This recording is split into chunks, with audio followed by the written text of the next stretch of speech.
So a little bit after 7:30 tonight, crews were dispatched to our current location near 32nd Street and the I-10 for reports of a car over a cliff. Technical rescue teams from Tempe and Phoenix arrived and found a car that had launched over a cliff about 200 feet down. Wow. So what went into the rescue? 200 feet. That's a large space. That's a long space. Talk about the rescue itself. Yes, absolutely. So our technical rescue members, these firemen and women did an absolutely fabulous job from Tempe and Phoenix. What they did is they set up a steep angle rescue to lower a crew down there and safely extricate that patient out of that ravine. And I saw police here earlier, police in Tempe.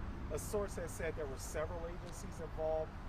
That would suggest to me a criminal matter. I know you guys are the medical side. Right. What do you say about the criminal side? I don't know much about that, but I can tell you there was criminal activity before this.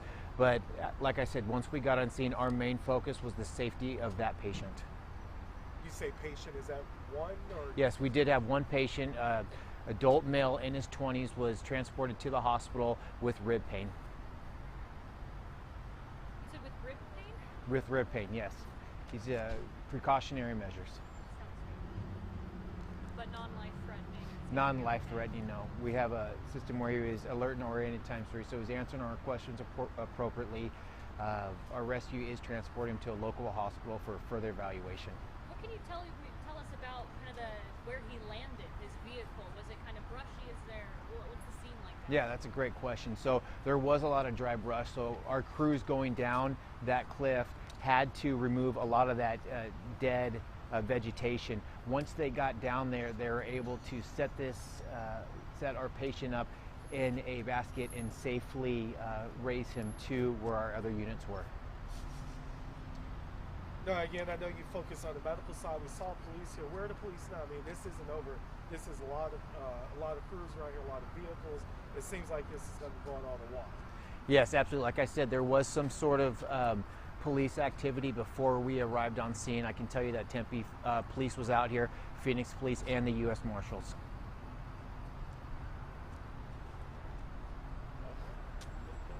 Rib injuries, young guy was 20s, rib injuries. Rib injuries, non-life-threatening, transporting to the hospital for precautionary measures. Okay, paint a picture of what's down there. I know it's dark, you really can't see, but we Right. saw lights on the helmets and things like that. Did you see a vehicle? Was a vehicle rolled over? Was he out of the vehicle? Was he in a vehicle? So we really couldn't see where that vehicle was, but we know that that patient was about 200 feet down. So where this was about the Salt River bottom, where we had about a 100-foot cliff, and then we had like a pathway, and then another 100-foot cliff. That patient had been ejected out of down both cliffs. About 200 feet is what we're estimating. So talk about the experience you guys have as tactical specialized rescue. This isn't just a car crashing on the road, flipping 1 or 2 times. This car went over a cliff, as you said, 200 feet.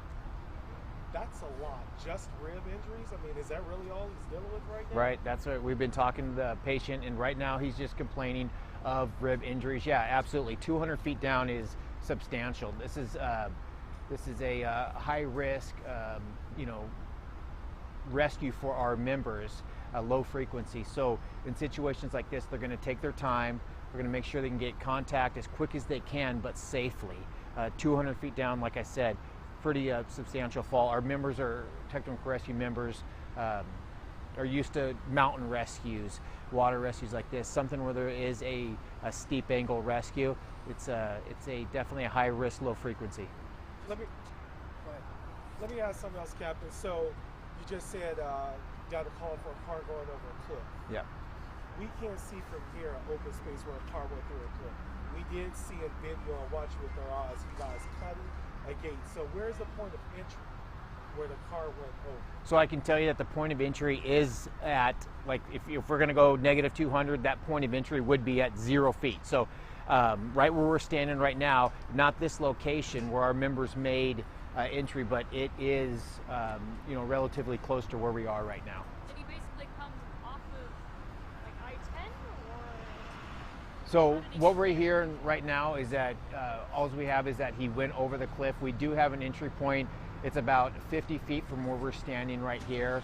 As you can see, there's fences behind us, so this was an open area where that patient was able to, drive over that cliff. Do you know what kind of vehicle he was in, like an SUV, sedan? I don't have. It's really dark down there. Like I said, we got here about 2 hours ago, and just to go down 200 feet and safely extricate this patient does take some time. Sorry, just to clarify, he was still in the car or he was ejected from the car? So right now we had mixed reports. We can tell you that he was out of the car. Whether he was ejected or he crawled out of the car, it hasn't been determined, but he was answering all of our questions appropriately, and just complaining of rib pain. Very lucky, very lucky. Another win for the fire department.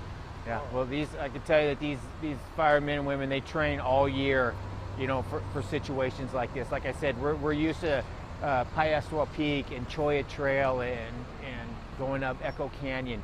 This is something that these guys get out and really show their skills and what they train for. And police cleared the scene by the time you guys got down? Yes, absolutely. So that's a great question. So because there was some sort of police activity before, what they relate to us that the scene is code 4, so it means scene secure. So that allowed our stage members to pursue into the scene.